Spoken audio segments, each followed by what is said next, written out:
So I'm driving from Salt Lake City to Moab, Utah, and I want to show you just how exquisitely beautiful Utah is. And the sun is setting behind me as I'm driving through these mountain passes in these valleys between these massive mountain ranges here in the Grand Canyon area.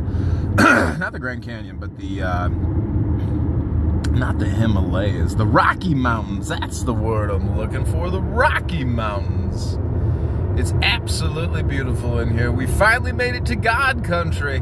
Now I know why the Mormons left Southern Illinois and moved here, because it's way fucking prettier. It's so much nicer. Goodbye, Chicago. I'm moving to Salt Lake City.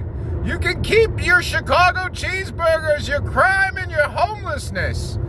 Farewell, Chicago! Hello, Salt Lake City!